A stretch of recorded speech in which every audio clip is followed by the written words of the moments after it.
Oi, gente, bem-vindos a mais essa live. A gente tem feito uma live por mês, mas no mês de junho não deu para fazer, então a gente está recuperando aí a live do mês de junho hoje, com um tema super importante, super legal. Afinal de contas, quando a gente fala de saúde, né, por conceito, a própria Organização Mundial de Saúde diz que a saúde é um estado de bem-estar físico, mental e social, né? Não apenas a ausência de doença. Então, a gente resolveu convidar um psiquiatra, o Dr. Bruno, para conversar com a gente sobre esse assunto, sobre o que é saúde mental e todos os transtornos que estão envolvidos nessas patologias, inclusive um tema muito atual que é como as redes sociais e o novo digital e a nova forma de consumir conteúdo têm impactado na nossa saúde mental. No finalzinho dessa live a gente vai conversar um pouquinho sobre medicamentos também, tá? Então espero que vocês gostem, essa live vai ficar gravada. Deixa eu chamar ele aqui que ele já entrou. Aqui tá o Dr. Bruno. Vamos ver se ele o nosso convite.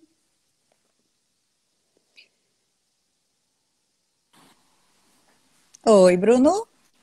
Oi, Fernanda, tudo certo? Então, Tudo bem? Boa tá me noite. vendo certinho? Boa noite. Tô te vendo, boa noite. Então, todo mundo me escutando bem, o volume tá ótimo. Bom, Bruno, obrigada pelo teu aceite nesse nosso convite para a gente falar desse assunto tão importante. Tu já esteve com a gente, você e a tua esposa, a doutora Carolina, é psiquiatra também, esposa do doutor Bruno, e há 2 anos atrás, a gente esteve conversando dentro do presencial do nosso projeto Equilíbrio sobre esse assunto também, né? E hoje a gente vai ter uma abordagem um tanto parecida, mas com assuntos que vieram à tona, principalmente depois da pandemia. Então, Bruno, eu gostaria que tu te apresentasse para quem está nos ouvindo.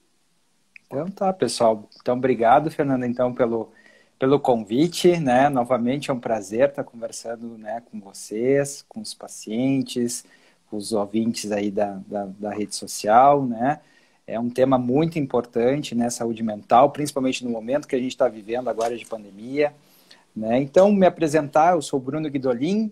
Então, pelo sobrenome, vocês já devem estar desconfiando que eu e a Fernanda temos algum parentesco, e realmente nós somos primos, né? Isso. Então, nós somos primos, né? A gente de pais, né? Então, assim, eu sou psiquiatra, atualmente eu atuo em Juí, eu moro em Juí, eu trabalho aqui na Prefeitura de Juí, eu trabalho nos hospitais aqui de Juí, do Hospital de Caridade, no Hospital Bom Pastor. E uma notícia também agora que eu posso incluir, que talvez eu não te contei, né, Fernanda, mas De primeira mão, então. de primeira mão, né, de professor do curso de medicina da Unijuí, na parte da psiquiatria também. Fui contratado Nossa, e foi convidado essa semana. Então, a parabéns. partir do semestre que vem, também você é professor da Unijuí, né? Então, Que que belo faz parte desafio. que exato, né? Então, estou muito feliz aí pelo convite e pelo desafio realmente de ser professor de um curso de medicina, né? Então, é isso. Eu acho que isso até tá no nosso sangue, né, Bruno? Não só o Guidolin, Uhum. né, que a gente compartilha, mas essa vontade da gente informar, ensinar, né, e participar o conhecimento, né? Porque quando o conhecimento fica só pra gente, isso não faz muita diferença, né? O nosso trabalho é muito além de diagnosticar e prescrever medicamento, mas informar também as pessoas, porque isso faz bastante diferença nos seus tratamentos, na adesão e inclusão, inclusive, de familiares, né? Escutando esses conteúdos que a gente traz aqui. Bom, eu vou contextualizar essa questão toda dentro da minha área também da reumatologia. É que muitos pacientes, 30% da população mundial sofre de alguma dor crônica, né? E muitas das dores Uhum. crônicas são relacionadas com a minha área, com a reumatologia. E desses pacientes que têm dor crônica, mais de 50% sofrem de algum transtorno psiquiátrico, né? Uhum. Então, isso gera um impacto importante em todos os seus relacionamentos, na sua vida econômica, na sua vida, gerenciamento do seu tempo e tudo isso. Então, para começar, eu gostaria de que tu nos dissesse, antes de a gente falar de transtorno ou de doença mental, o que Uhum. que é saúde mental? Qual qual o conceito para vocês, dentro da psiquiatria, de saúde mental? Porque nem sempre a ausência de doença significa saúde, né? Exato.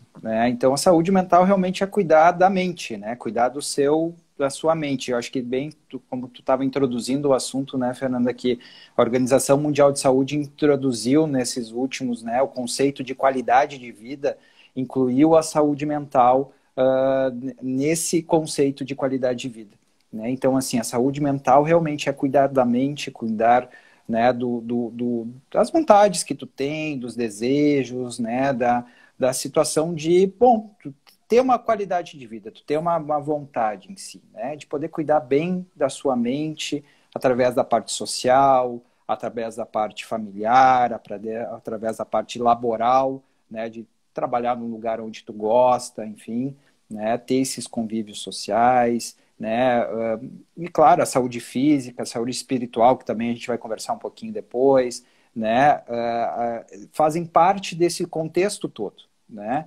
Então, assim, a saúde mental é isso, é cuidar de si, cuidar do outro, né, e, bom, né, cuidar do seu dia a dia para você realmente não adoecer, né. Eu considero assim que é muito importante dentro da questão de saúde mental, me corrija se eu estiver errada, a gente manter alguns hábitos de vida, né, que consigam principalmente fazer com que a gente lide muito bem com os estresses, com as situações adversas e que a gente se mantenha dentro de um equilíbrio, né, porque a vida ela nunca é um contínuo, né, a vida ela é altos e baixos. Pobre de quem acha que um dia a sua vida vai ser sempre um mar de rosas. Não vai, né? A gente vai ter percalços durante a vida inteira e a gente precisa lidar bem com todas as nossas emoções para ter uma condição boa de saúde mental e de não adoecer do ponto de vista mental e psiquiátrico. Seria isso? Exatamente. Exatamente. Né? E eu acho que entra um pouco, como tu falou, da questão da reumatologia, das questões das dores, né? E a gente percebe isso muito. Quem tem doenças crônicas, né? Principalmente quem pessoas que trabalham com doenças crônicas e cuidados paliativos, até com pacientes graves, né? Percebe o quão importante essa pessoa ter realmente esse entendimento da sua doença, entendimento como é que vai viver com ela, de como vai se adaptar a situações, né, como tu falou, né, Fernanda, da questão de tentar manter um equilíbrio, vai ter os altos e baixos, que é normal, né, da vida, enfim, e como essa pessoa vai conviver com a doença, né, com aquela situação em si. Então, é por isso que é importante a gente estar, né, conversando sobre o tema, porque a saúde mental sempre está junto, né, principalmente a depressão e a ansiedade nessas pessoas que têm, né, alguma comorbidade crônica, né. Bruno, antes da gente falar sobre doenças, tu poderia nos dar algumas dicas de ações que a gente poderia fazer durante o nosso dia a dia, durante as nossas rotinas, para nutrir a nossa saúde mental? Eu acho que é muito falar o básico, eu acho, né, Fernanda? Acho que muitas vezes a gente que o esquece básico do básico. Que a gente é isso mesmo. A gente o básico esquece. Que a gente... esquece, né? Então, assim, parece que isso é uma coisa mirabolante, enfim, tem que fazer coisas diferentes. Não, é fazer o básico, né? É dormir bem, ter uma boa alimentação, ter bons relacionamentos sociais e familiares, fazer o que gosta, né? Trabalhar com o que gosta, né? Fazer exercício físico, fazer boas leituras, né? Ter conhecimento, né? Buscar conhecimento. Então, eu trabalho também, né, dentro da psiquiatria, eu trabalho com idosos, né, é a minha subespecialidade, que é a psicogeriatria.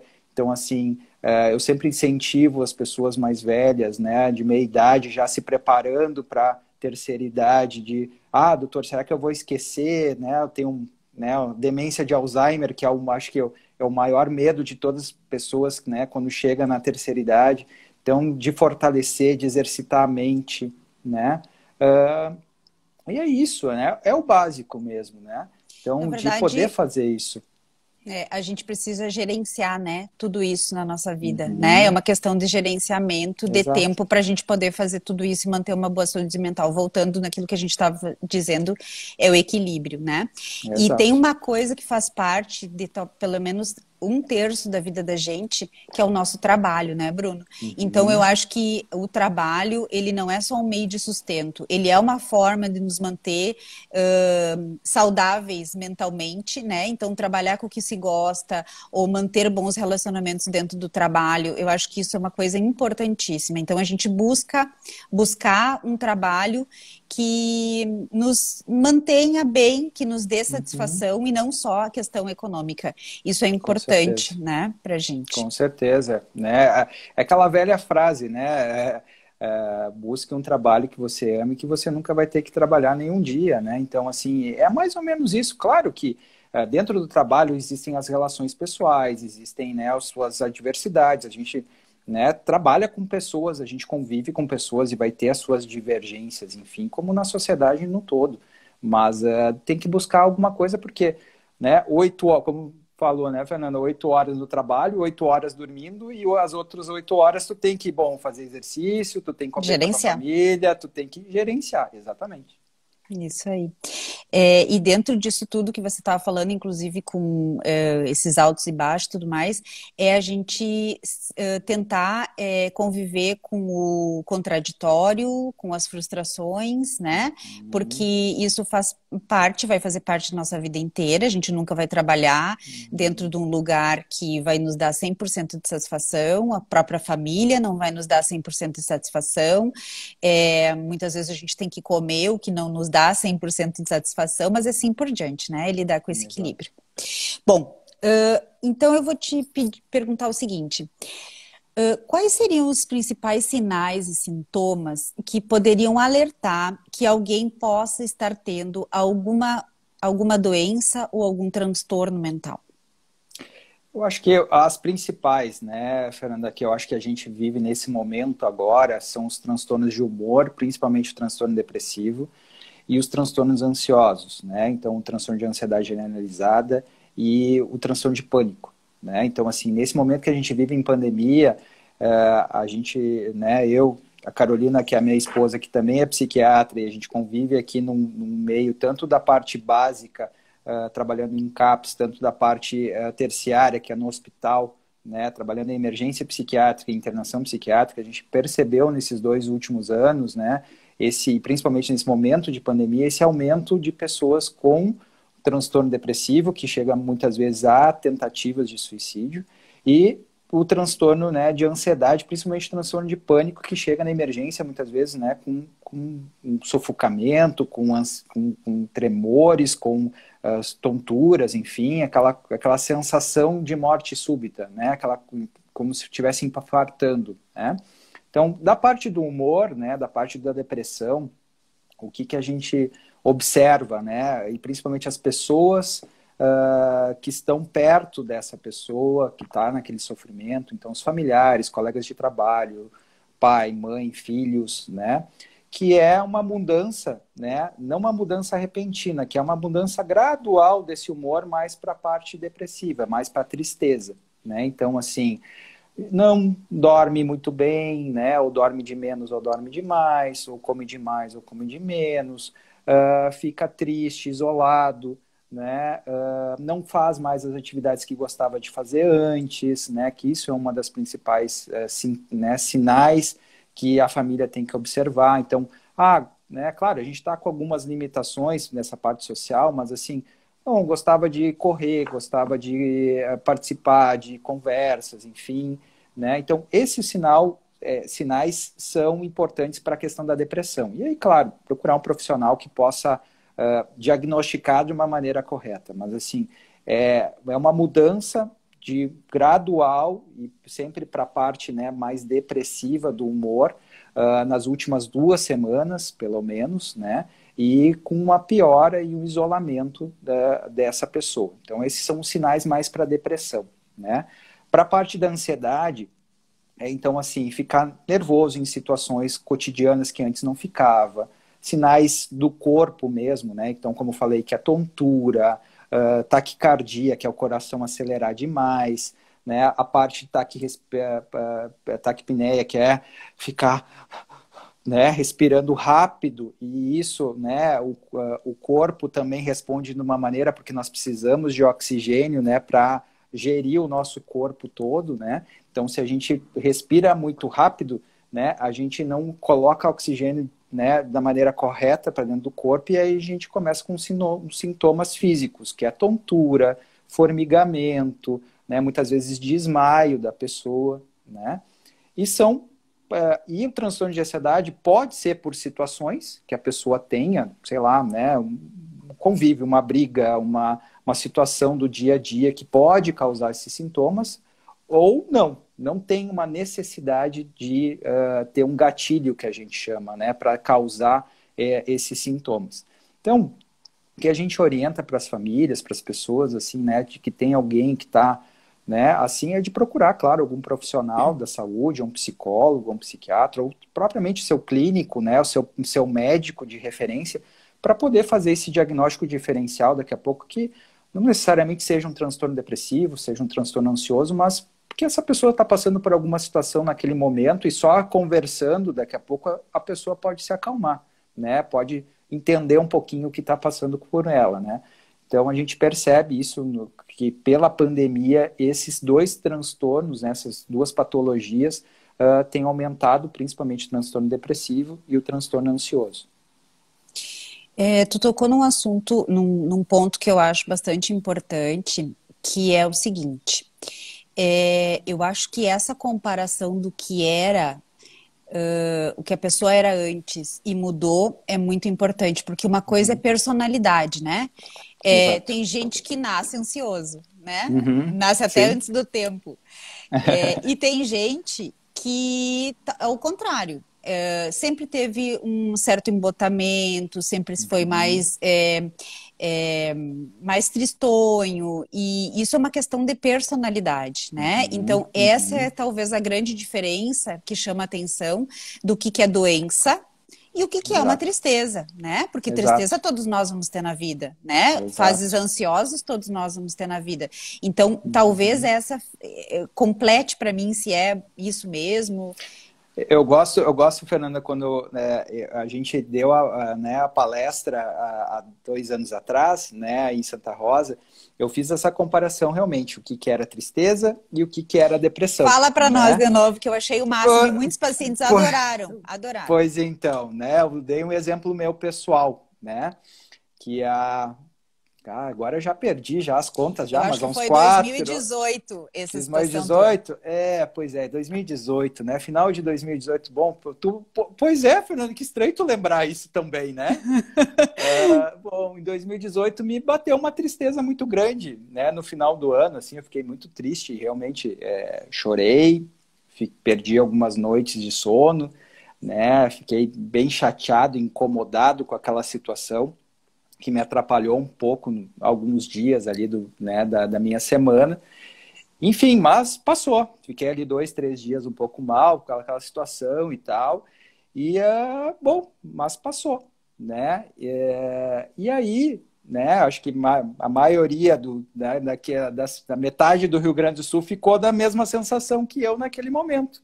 Né, que o Inter tinha rebaixado, né, a primeira vez, aqui de 2018, a outra metade ficou faceira, né, ficou feliz, os gremistas, enfim. Então, assim, a gente fica triste por situações do dia a dia, né, que a gente tem. Então, a gente pode chorar, a gente pode perder o sono, a gente pode perder o apetite, a gente, né, fica chateado, incomodado com a rotina do nosso dia a dia, né, daqui a pouco no trabalho incomoda um pouco, enfim, mas é passageiro. Né, fica ali 2, 3 dias e depois, bom, segue a vida, enfim, né, futebol e tal, né, a gente fica chateado.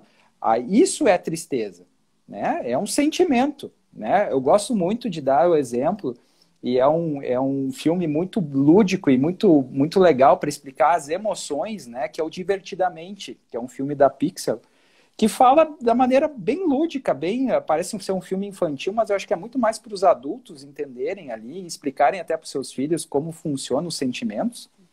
E ali mostra muito bem, né, o que é tristeza, o que é felicidade, né, não vou dar muito, quem não assistiu, né, muito spoiler, mas assim, que a gente tem os sentimentos todos, eles podem se misturar, eles podem né, complementar ali. E muitas vezes a gente precisa de momentos de tristeza, né? Como tu falou, né, Fernanda, assim, que né, o Instagram, o Facebook, parece esse mundo, né, paralelo de alegria, de felicidade o tempo inteiro, né? Mas não, né? O mundo não é assim, né? Então, assim, precisa e acho que é mais dessa geração, principalmente, né, essa geração que já nasceu com a internet, né, de saber lidar com as frustrações, com as tristezas, com as dificuldades, né, que a nossa geração, né, a geração que nasceu na década de 80, 70, soube lidar um pouco melhor com isso, principalmente porque não era tão acelerado o mundo, né, principalmente de informações, de situações, como é o mundo agora, né? Mas, Bruno, essa questão da frustração é muito interessante, porque hoje nós estamos, tu é pai também, né? Eu sou mãe, e a gente está com uma responsabilidade muito grande justamente de poder frustrar os nossos filhos enquanto eles estão embaixo das nossas asas, né? Porque aí a gente vai dar o afeto, a gente vai mostrar o caminho, então é justamente na frustração que a gente desenvolve essa capacidade de, em situações estressantes, se adaptar, ter essa capacidade de enfrentamento e voltar ao seu equilíbrio, né? E manter a sua saúde mental. Então, a frustração, eu acho que é a palavra do momento que a gente sempre tem que ter na nossa cabeça quando a gente está principalmente lidando com o desenvolvimento, né, de sentimentos, de emoções, o desenvolvimento mental dos nossos filhos. Então, isso é importante. Bom, você entrou, então, na questão das redes sociais. E as redes sociais, elas têm proporcionado muita coisa legal mesmo. Hoje nós estamos usando uma rede social para transmitir informação, né? Mas ao mesmo tempo, a gente sabe que as redes sociais, elas talvez trouxeram uma epidemia psiquiátrica também, é o que eu considero. Em função principalmente de pessoas ficarem muito conectadas com coisas que estão fora do seu contexto, com coisas que estão fora da sua realidade, querendo ser ou fazer coisas ou ter coisas que não estão ao seu alcance. E criando até alguns estereotipos, né? Algumas coisas assim com relação a isso. Então, eu gostaria... e tem a questão dos nossos filhos, né? Que os nossos filhos também estão muito mais conectados, também em função... Eu sempre digo que até março, por volta de 20 de março do ano passado, eu dizia assim para os meninos, não liguem o computador, não liguem o tablet. E simplesmente do dia para a noite eu comecei a mandar, eles ficam na frente do tablet, ficam na frente do computador assistindo às aulas. Então caiu a chave de uma hora para outra. E com isso, realmente, eles ficaram não só conectados às coisas de aula e tudo mais, mas começaram a consumir outras coisas. Então, eu queria que tu, como psiquiatra, nos dissesse como vocês têm visto o impacto na saúde mental com relação ao digital, às redes sociais, e quais as dicas que tu nos dá, tanto para nós adultos, quanto para os nossos filhos, se protegerem com relação a isso, para manter uma boa saúde mental. Eu acho que assim, né, Fernanda, a organização, né, principalmente a Associação Psiquiátrica Americana, já colocou os transtornos, a dependência, né, de tecnologia já como um transtorno, tá? Como uma patologia. Então apesar de o nosso manual, que é o DSM, que é o nosso manual diagnóstico, digamos assim, que a gente segue, que é da Associação Americana de Psiquiatria, de ser de 2013, né? Então, assim, já em 2013 já vinha essa necessidade de entender um pouco melhor, entender melhor essa nova questão de adoecimento, que é essa dependência. Só um pouquinho. Tu sabe quem Oi. que entrou aqui? Quem? A Jane Pola. Lembra da Jane? A Jane que trabalhou com a gente. Ela é lá do Pará. Sim. Oi, Jane, Sim, que bom que tu tá aqui com a gente. Que legal. Desculpa, que legal. mas eu fazia muito tempo que eu não via ela aqui nas redes sociais. Vai lá, que desculpa. Legal, que joia. Não, tranquilo. Então, assim, né, Fernanda, eu acho que é mais esse sentido, assim, a associação, os psiquiatras, os psicólogos, enfim, quem trabalha com saúde mental está realmente percebendo essa necessidade de entender um pouco mais as dependências, né? Então, tem saído realmente bastantes estudos em relação a isso, que estão percebendo que esse mecanismo da dependência a tecnologias ativa os mesmos mecanismos para dependência de cocaína, de maconha, de álcool. Então, é o mesmo mecanismo, né? Então, assim, é sim considerado uma dependência. Eles estão começando a entender cada vez mais nesse sentido e tem que ser tratado como uma dependência, né? Então, a gente percebe, tanto os adultos quanto, né, as crianças, assim, essa hoje, a nossa dependência da tecnologia, né? Como tu falou, a gente está agora, né? Eu aqui em Juí, tu aí em Santa Rosa e nós distribuindo isso aí para o mundo, né? Então, assim, de como facilitou muito a nossa vida, a tecnologia em nos comunicar, em nos aprender, né? Hoje com a pandemia, né? De nos ver, de fazer ligações como os Jetsons faziam, né? Quando a gente via os nossos desenhos, de se ver, quem imaginava, né? De a gente poder fazer isso. E teve que se acelerar isso tudo, né, Fernando? Acho que tu deu um exemplo bem grande agora, né? Começou a pandemia, bom, foi tudo para um online, as aulas, enfim, os professores tiveram que se adaptar com como dar a aula online, os alunos tiveram que, bom, como é que é isso aqui, como é que funciona, né? Alguns tiveram condições de fazer isso, muitos não tiveram condições, como a gente viu, né? Muitos alunos abandonaram os estudos durante a pandemia porque não tiveram condições de ter internet, ou um computador, um celular para ter isso. Então, assim, a tecnologia realmente é importante, né? Eu fui ler um pouquinho sobre isso, né, Fernando, assim, eu achei interessante e um termo que eu busquei num livro sobre realmente o tratamento e entendimento sobre a questão da tecnologia com os adolescentes e crianças, um termo chamado nutrição digital. Como se fosse a nutrição mesmo que a gente tinha. Bom, a gente precisa comer, né? Como que a gente vai comer? Como é que você vai comer alface, feijão, arroz, né, carne, enfim, a gente precisa comer. E a tecnologia a gente precisa consumir. Hoje em dia não tem como não consumir tecnologia, né? Redes sociais, e-mail, informação, né? Nós na área da saúde, né, Fernanda, hoje né, eu lembro que a mãe falava isso, olha, para eu conseguir um artigo lá quando eu fazia enfermagem, tinha que mandar uma carta para a editora, para depois chegar lá e depois mandar, isso demorava meses. Hoje tu vai ali e baixa na hora um artigo, né? Então a gente precisa ter tem os pré-print, né? Nós estamos com os Sim. artigos que não foram nem publicados em revistas ainda, a gente já está lendo eles, né? Já está lendo eles, exatamente. Então, assim, então eu gostei muito desse termo de nutrição digital. Então, assim, a gente precisa consumir a parte digital, mas como a gente está consumindo isso? De que maneira a gente está consumindo?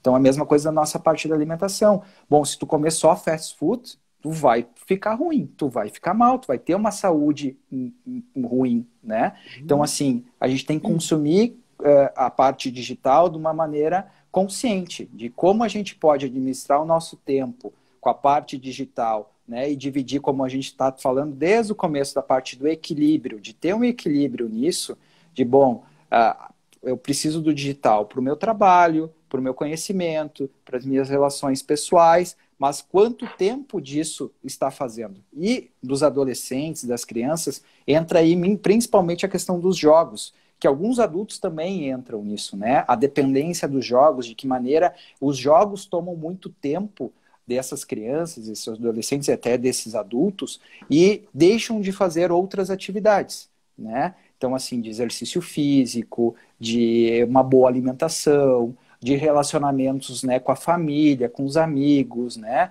de pegar um sol até, de sair daquele ambiente de quarto, né, de fechado, né, dormir mal, né, acaba virando noites, madrugadas. Então, assim, algumas vezes eu já recebi pacientes aqui, né, com esse tipo de comportamento e tal, e realmente é mudança de comportamento, né? Não existe medicação aprovada, por exemplo, né, dessa parte para isso. É mudança de comportamento e mudança, rotina e mudança de postura dos pais ou dos responsáveis por aquilo.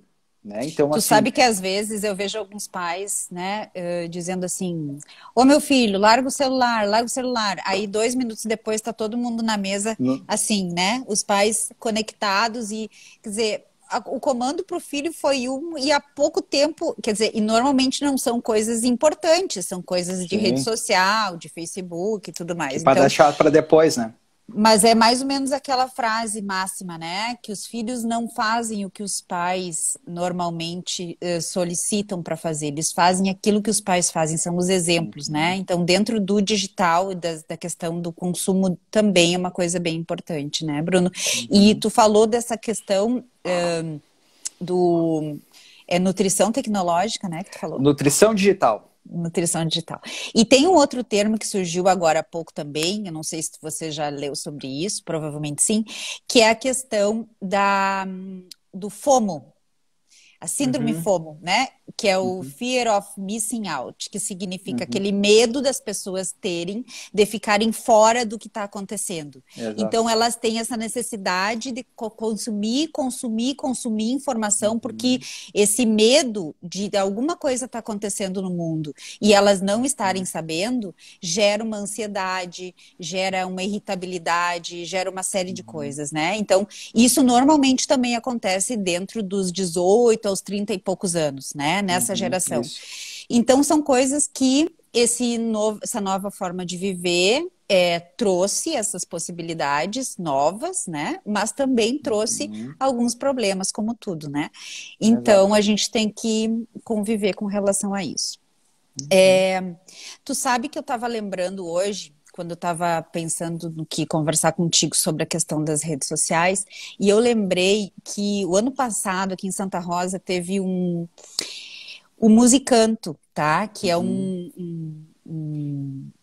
evento bem legal, um festival de música, e a música ganhadora aqui se chamava assim, No Olhar de Outras Janelas. É fantástico, é do grupo Masbá, é um grupo de São Leopoldo, se eu não me engano, e a letra deles, eu copiei aqui um pedacinho para contar para vocês, porque fala justamente sobre esse consumo exagerado da tecnologia e muitas vezes essa ideia de que se possa consumir alguma coisa que está se vendo dentro do digital e na verdade não faz parte da tua realidade, não se consegue assim.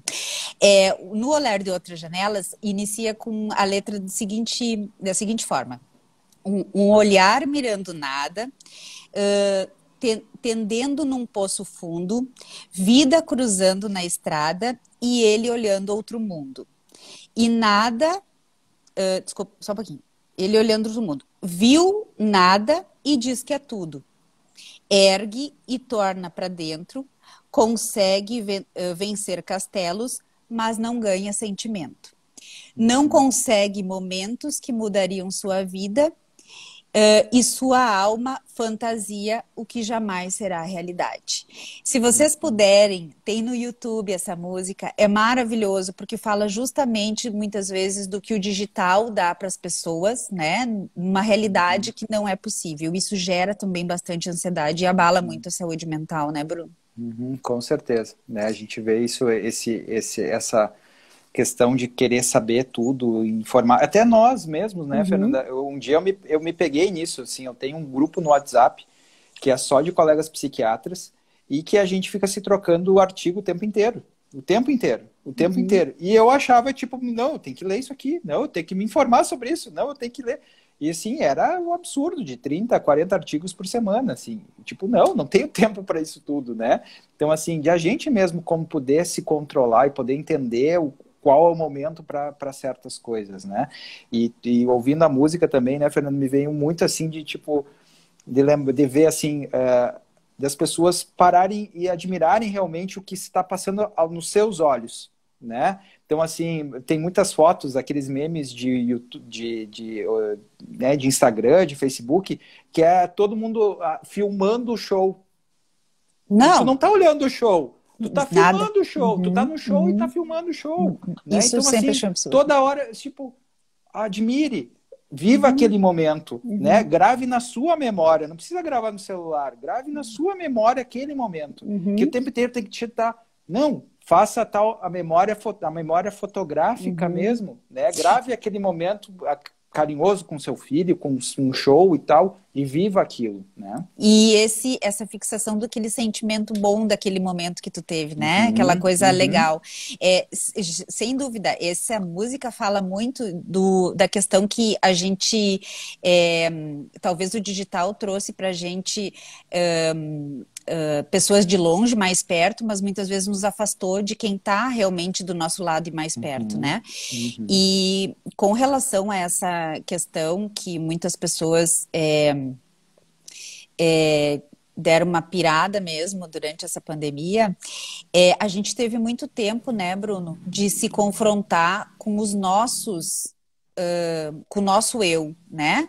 E com uhum, os nossos sentimentos, as nossas emoções, que muitas vezes, em função da questão do dia a dia, a gente não estava acostumado a lidar com isso. O uhum. dia a dia, eu digo, com a correria, né? E Sim, sim. nessa parada, nesse isolamento, a gente teve o enfrentamento do próprio eu. Bom quem pôde Uhum, fazer isso, né? Quem pôde trabalhar isso e se enxergar uhum, diferente, mas teve pessoas que não conseguiram lidar muito com isso e aí acabaram uhum. usando as redes sociais para ter, na verdade, uma fuga também, né? Exato, exato. Eu acho que sim, acho que foi um pouco desse sentido. Bom, agora eu gostaria que tu nos dissesse quais são as principais doenças crônicas que vocês enxergam sendo causadoras de transtornos mentais, de depressão e de ansiedade. A reumatologia é uma, uma especialidade que lida muito com doença crônica, né? A Uhum, oncologia, hoje também uhum. é dia do oncologista, me lembrei da É onco também. verdade. Uhum. Então, o que que tu tem para nos dizer com relação a isso? Eu acho que assim, né, Fernanda? Acho que essas duas especialidades que tu falaste, né? A tua especialidade de reumatologia e oncologia são especialidades que a gente recebe bastante paciente, né? Acho que da reumatologia é muito da fibromialgia, né? A questão da relação dor e humor, né? A gente vê isso muito, assim, né? Eu tenho aqui parcerias com os colegas reumatos aqui de Juí também, a gente faz muito trabalho disso, que o emocional também, né, transmite para o corpo e dependendo do humor da pessoa, isso vai aumentar ou diminuir a sua quantidade de dor. Né? E aí entra, claro, artrite reumatoide, né, lúpus, enfim, outras doenças da parte da reumatologia.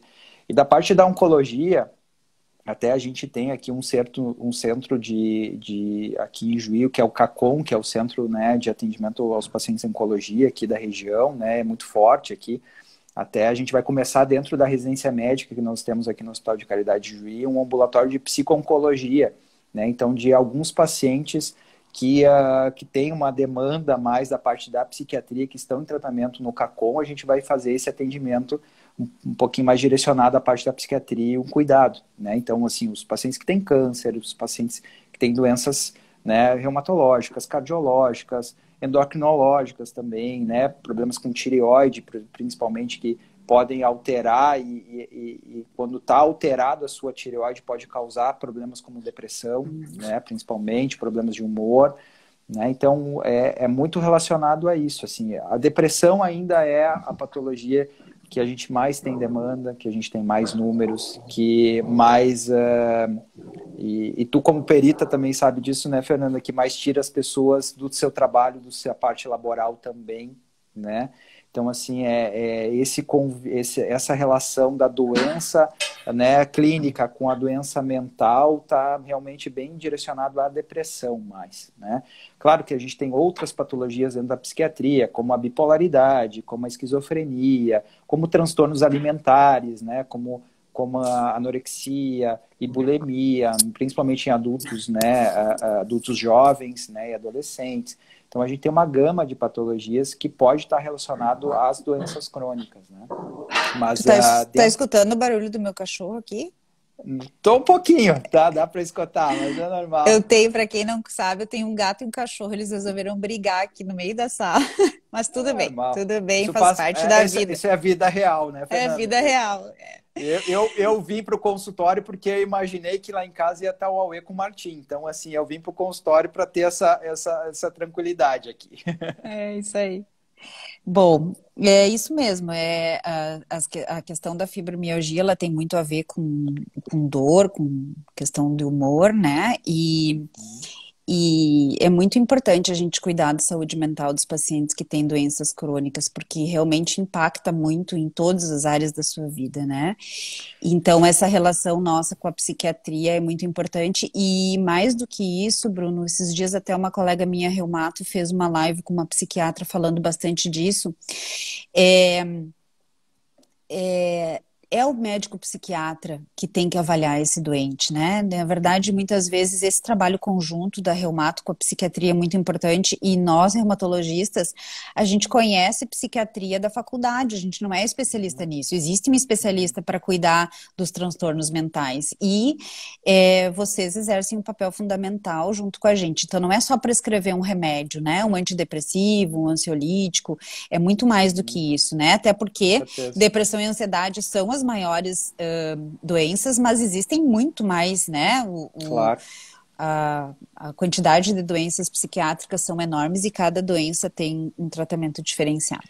E tem, né, Fernanda, tem vários estudos já mostrando isso, né, que como o paciente com doenças crônicas sendo acompanhado de forma de psicoterapia, claro, a medicação está aí para auxiliar, mas principalmente a parte da psicoterapia auxilia mais, né, e melhora os pacientes, têm uma melhor qualidade de vida, convivem melhor com a sua doença, né, tem melhores resultados para a sua doença. Então, existem já vários trabalhos, né, hoje, principalmente hoje, né, nesse momento que a gente está, que a gente vive, né, em medicina baseado em evidências, né, em estudos, não é o achismo, não, a gente está falando de estudo, a gente está falando de ciência, né, que mostra realmente isso, que os acompanhamentos corretos com os seus médicos e, né, fazendo essa ligação entre a parte física e a parte mental, tem melhores resultados, o paciente convive melhor com a sua doença, tem melhores resultados da parte clínica, né, diminui a quantidade de medicações, diminui internações, diminui outras comorbidades que podem também prejudicar essa doença crônica. Então, assim, a gente fala em Vive melhor, evidências. né? Vive Vive melhor. melhor, exatamente. Vive melhor. Bom, a gente estava falando da oncologia e dentro da própria reumatologia, eu acho que existe uma coisa que é importante a gente comentar com quem está nos escutando e vai ficar gravada também essa live, tanto aqui quanto no YouTube, porque existem estágios emocionais no processo de adoecimento, né? E isso é muito importante as pessoas saberem e ter fazer essa psicoeducação, ter esse acolhimento, porque normalmente quando o paciente tem um diagnóstico, seja de uma doença reumática, crônica, oncológica, a primeira coisa que vem é a negação e isolamento, né? Depois disso a gente tem outras fases, como a fase da raiva, a fase da depressão e, por fim, a aceitação. Então, eu gostaria que tu nos comentasse esses estágios emocionais do processo de adoecimento e essa questão da psicoeducação. Essa fase que tu falou, essa ordem, né, Fernanda, isso lembra muito do luto, né, a fase do luto, né, quando a gente perde uma pessoa querida, a gente, né, fica isso mesmo, a gente nega, a gente fica irritado, a gente fica triste, né, daí vai começando a entender melhor aquela perda e até aceitar, né, então, assim, e é isso que a gente vê muito com os pacientes de doença crônica, né, naquele momento de, tipo, por que comigo? Por que está acontecendo isso comigo? Né, e com raiva, e aí já entra outras coisas, né, a religião, enfim, por que que Deus está fazendo isso comigo, por que que então, né, eu sou uma pessoa boa e tal, aí já entra outros, né, assuntos, né, e aí começa isso, de tentar entender um pouco melhor, isso demora, é um processo que pode demorar, né, eu tenho, dentro da minha área da psiquiatria, patologias mais graves, né, que precisam um cuidado maior e muitas vezes medicações como a bipolaridade, que precisa de realmente medicação de maneira crônica, né, de aceitar a doença, de entender a doença, de como funcionar, como funciona a doença, a família, de como, né, explicar para a família de como funciona aquela patologia, os cuidados que vai ter que ter, né, até que essa pessoa realmente, depois de muitos surtos, muitas vezes, de muitos quadros maníacos, depressivos, psicóticos, né? Estou falando da bipolaridade, entende que, tipo, não, ela precisa fazer um acompanhamento, ela precisa tomar medicamento, ela precisa fazer a terapia, ela precisa fazer exames com frequência, né? Então, assim, e entra aí, como, né, tu falou, a da psicoeducação, né? E aí entra, né, nós como médicos, a equipe, né, com outros profissionais, o fisioterapeuta, nutricionista, enfermeiro, psicólogo, entra a equipe, né, de psicoeducar esse paciente, de como lidar realmente com a patologia, com a doença, né? Então, patologias crônicas, ela vai ter que conviver com aquela patologia. Então, assim, de como ela pode ter uma melhor qualidade de vida, de como ela pode viver melhor consigo e com os outros, né? Então, é importante a psicoeducação. É um termo, né, não é tão antigo, é um termo mais novo, né? Porque, como tu falou, né, a gente fala muito de doença, doença, doença, mas a psicoeducação é preventivo, né? De como a gente está fazendo hoje psicoeducação, né? De como as pessoas podem viver um pouco melhor, ter os cuidados na sua saúde física, na sua saúde mental, né? Então, assim, é importante a gente falar desse termo para que as pessoas também desmistifiquem um pouco essa questão só do doente mental, da doença mental, do transtorno mental, né? Que muitos, não vou no psicólogo, psiquiatra, para quê? Eu sou louco, não sou louco, não sou louco, não, né? E não, a gente está cuidando do nosso, né, da saúde mental mesmo e da psicoeducação. Então, né, eu tenho alguns casos que não se tratam comigo, mas não tomam remédio. Então, né, vem para fazer psicoterapia, vem para a gente conversar sobre questões da vida, enfim, porque a pessoa confia em mim, enfim, né? E a gente tem essa relação de médico-paciente. Então, é importante isso, né? A psicoeducação em doenças crônicas, na vida em geral, para que a gente possa ter realmente uma melhor qualidade de vida, né?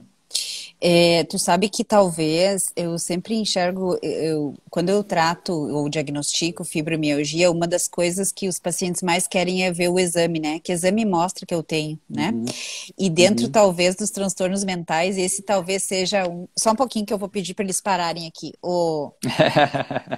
Eles não param. Talvez dentro da questão das doenças mentais também, né? A gente não tem um exame que mostra, na verdade, é o diagnóstico clínico mesmo. E eu sempre digo para os meus pacientes assim, tu enxerga o ar, mas tu não vive sem o ar, né? Então, nem tudo aquilo que a gente não prova através de um exame, de algo que a gente vê, né?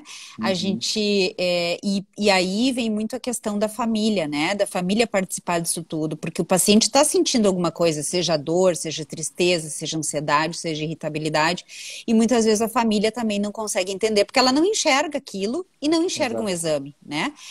Às vezes enxerga, sim, uma mudança, né? Em alguma coisa que o paciente não fazia antes não faz mais, ou ao contrário. Mas então, isso é muito interessante. Bruno, antes a gente tem mais dois tópicos que eu quero entrar contigo. Um deles é sobre o antidepressivo e ansiolítico, mas antes disso, eu queria falar contigo sobre a questão da espiritualidade dentro da saúde mental, né? E quando a gente entende por espiritualidade, a gente não está falando de ir para uma igreja rezar, enfim, espiritualidade envolve muito mais do que isso. Tu poderias falar pra gente? Vai falando aí sim. que eu já volto, só um pouquinho, tá? Pode Tá falar. bem, tranquilo. Então tá, pessoal, assim, a questão da espiritualidade, hoje principalmente, a gente está tendo esse tipo de olhar diferenciado para a questão da espiritualidade, da fé, da religiosidade, enfim, cada, né, termo de cada pessoa pode dar, né? Porque essa discussão entre a espiritualidade e a parte científica, digamos, é de séculos, né? O que é o principal? É a parte médica, a parte clínica que vai curar aquela doença, ou a parte espiritual que vai lá, o pastor, o padre, enfim, o seu, o seu religioso ali que vai dar um passe e vai realmente sumir, né? Esse lado, assim, de tipo, que lado que é, não, mais para a ciência ou mais para a espiritualidade? A gente está vendo que não, né? E até voltando lá, como que a Fernanda introduziu o assunto, né, da Organização Mundial de Saúde, que coloca, né, os aspectos para ter uma melhor qualidade de vida, e um dos aspectos é a parte espiritual, ter fé, né? De ter fé, e cada um com a sua religião, cada um com a sua crença, enfim, de ter isso.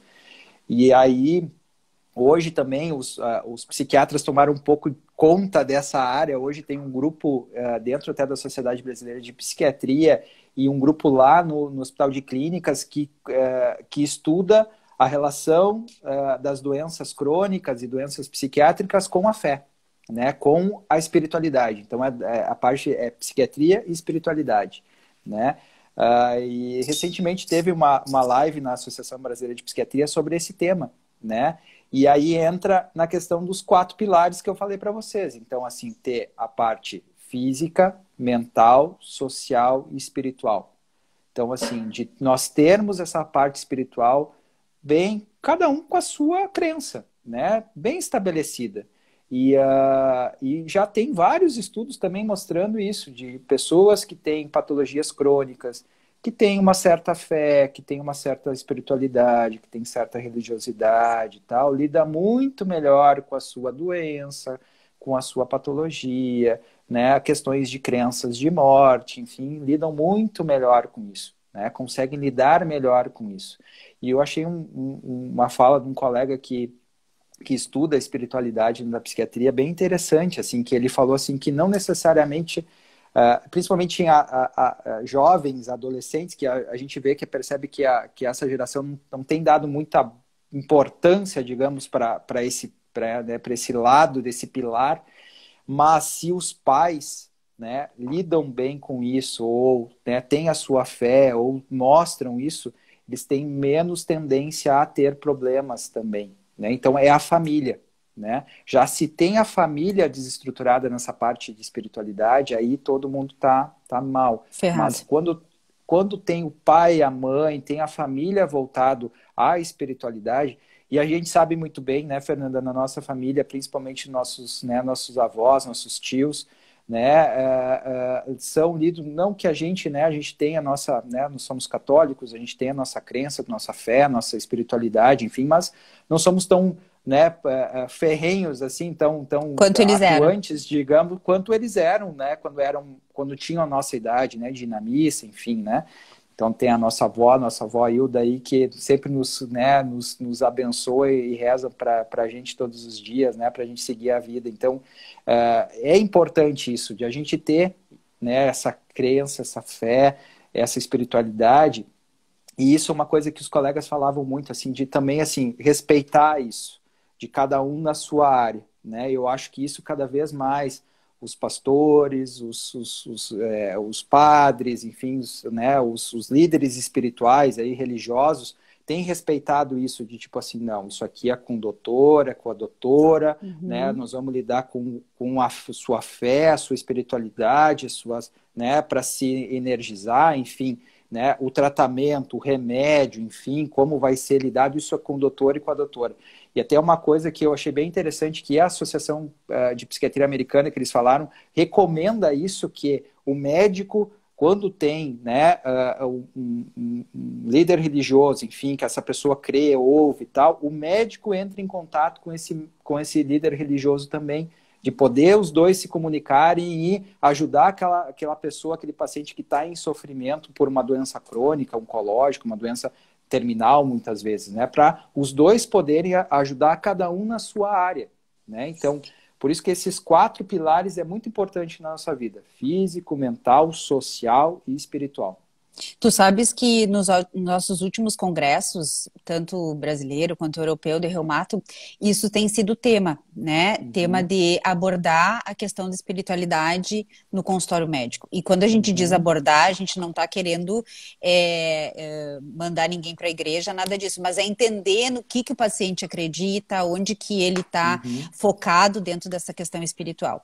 E isso é tão... Agora tu estava falando da questão dos pais terem, né, a questão da espiritualidade, ou os avós, isso já está introduzido dentro da família, que eu lembrei de uma coisa. Esses dias, eu cheguei em casa e o meu filho maior, o Nicolas, eu não lembro o que era que ele tinha perdido dentro de casa. Tinha alguma coisa que ele precisava muito e ele não encontrava. E normalmente, quando acontece isso, que ele fica desesperado, ele me liga para o consultório, me manda um WhatsApp: mãe, o que eu faço? Aconteceu isso. E aquele dia eu cheguei em casa e disse assim: mãe, nem sabe, eu perdi tal coisa dentro de casa e tu nem sabe o que eu fiz. Eu disse: me diz o que tu fez. Eu lembrei da avó Liane, que a avó Liane, quando perde alguma coisa, ela reza pro Santo Antônio.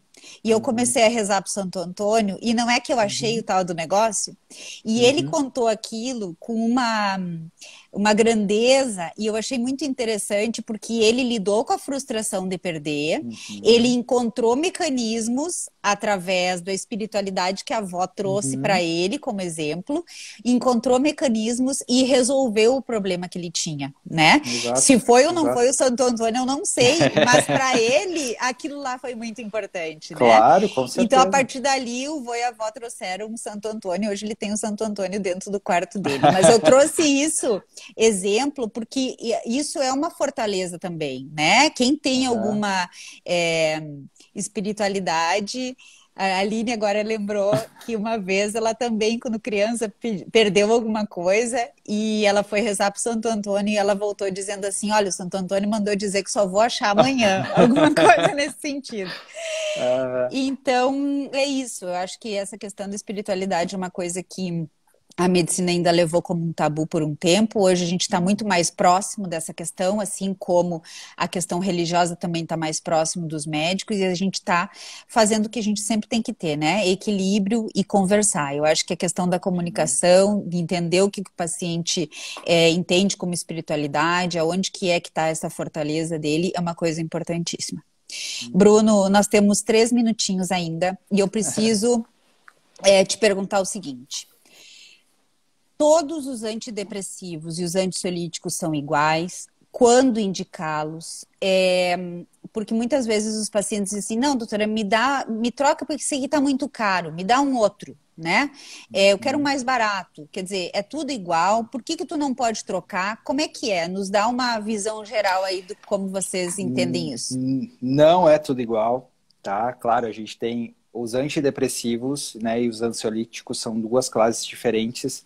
Não necessariamente o antidepressivo só trata a depressão, como a gente sabe também na área da reumatologia, tem medicamentos que a gente não trata só uma doença, enfim, trata com outras doenças também. Então, a terminologia a gente tem que ter muito cuidado, porque assim, os ansiolíticos não tratam a ansiedade, ele só agudamente tira aquela sensação de ansiedade, que são os benzodiazepínicos, principalmente, que são os tarja pretas, famosos tarja preta, né? Então a gente tem aí clonazepam, diazepam, lorazepam, prazolam. Então assim, não que a gente não utilize, mas a gente tem que ter muito cuidado com a utilização desses remédios, porque eles causam dependência, que a gente estava falando de dependência anteriormente.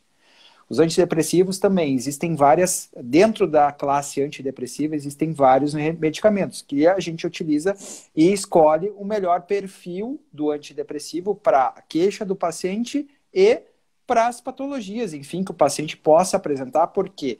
Porque existem interações medicamentosas. Então a gente tem que cuidar dessas interações, principalmente da minha, né, área, que é a área dos idosos. O paciente já vem muitas vezes polimedicado com outras patologias, e da tua também, né, Fernanda? Assim, existem outras associações que a gente tem que cuidar. E não é tudo igual, gente. Se a gente está prescrevendo, muitas vezes até a gente prescreve, eu, por exemplo, eu tenho as minhas realmente preferências de laboratórios, né? Principalmente o genérico. Eu vou falar assim realmente do genérico. Eu não funciona genérico dentro da minha área. Na minha área, a gente vê que genéricos não funcionam. Então, assim, a gente precisa chegar a doses maiores de medicação com o genérico, né, do que daqui a pouco referência ou de laboratórios que a gente confie que realmente funciona.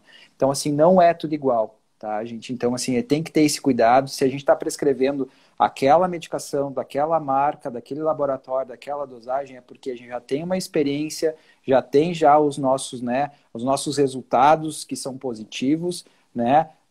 E muitas vezes é aquela velha história, o barato sai caro, né? Então, assim, não é o mais barato, e às vezes, né? tu perde uma grande oportunidade, né? Porque o que acontece? Se tu prescreve um tratamento X, o cara vai lá e compra ou é trocado, né? Por um Sim. X genérico, por um X similar, sei lá, qualquer desse tipo. Sim. Não vai funcionar, o cara vai dizer, não, esse remédio aqui não funciona. Não E tu funciona. perde a grande oportunidade dele ter sido tratado por uma boa medicação, e aí, a partir dali, vai trocar de substância química, né? Talvez o paciente às vezes nem quer. Claro, muitos já chegam no consultório, doutor, eu já usei esse. Aí muitas vezes é de marca ruim, Nunca, muitas vezes, o colega que talvez não era nem psiquiatra, ele foi tentar, não usou doses terapêuticas, doses adequadas, e aí fica queimando medicação sem que a gente realmente tenha aquele resultado que a gente esperaria, medicações bons ou, né, sais bons, né, que poderiam ajudar aquela pessoa. Então, assim, confie no seu médico, confie na prescrição do seu médico. Se o médico está dando aquele remédio é porque ele realmente confia. Não é o farmacêutico ou o balconista que vai lá e vai trocar. Não, mas esse aqui é mais barato, esse aqui é não sei o quê. Não, não. Se o médico lhe deu aquela prescrição daquela medicação e daquele remédio, é para seguir aquele remédio e aquela prescrição. Isso mesmo. Bom, Bruno, eu adorei. Passou super rápido, já é 8 horas. Opa, lá? 1 hora Nossa. já. Nossa. Eu quero te agradecer super. Eu acho que foi mais uma oportunidade bem legal que a gente teve, né? Talvez alguém tenha alguma dúvida que ficou, pode nos chamar nas minhas redes sociais ou na rede social do Bruno. Eu quero te liberar para te passar aí a sexta-feira e iniciar teu sextou e final de semana com a família. E eu queria saber se tu tem mais alguma consideração para nos dizer aqui. Não, eu só realmente agradecer, Fernanda, pelo espaço, né? Eu fico realmente disponível aí para o pessoal, né? Eu sei que depois vai para o YouTube, né, Fernanda, a nossa fala hoje, né? Então, cuidem-se, gente, né? Cuidem-se em todos os sentidos, principalmente agora na pandemia, né? Façam, né? Se vacinem, vão vacinar, né? Se cuidem, ainda que está diminuindo os números, mas ainda a gente não terminou a pandemia. Cuidem da sua saúde mental, cuidem da sua saúde física, cuidem da sua saúde social, né, e espiritual, que esse é o equilíbrio que a gente chega, né? Como a gente começou a nossa conversa, vai ter os altos e baixos, vai ter, né, os momentos de tempestade, os momentos, né, que vai, né, ter as suas dificuldades, mas a vida é muito mais bela, muito mais linda, e se a gente né, se estiver próximo de pessoas que nos amam, é melhor ainda. Sem dúvida nenhuma. Obrigada, foi ótimo. Valeu. Um abraço para Carol. Beijo para todos aí, tá? Pode deixar. O pequenininho. E Pode obrigada deixar. por todo mundo que esteve aqui participando. Eu não consegui responder todo mundo, mas eu quero agradecer de coração por vocês estarem com a gente aqui nessa sexta-feira falando desse tema importante. Um beijo para todos os familiares também de quem está nos escutando. E vamos agora desconectar e aproveitar quem está bem próximo da gente. Um beijo e até mais.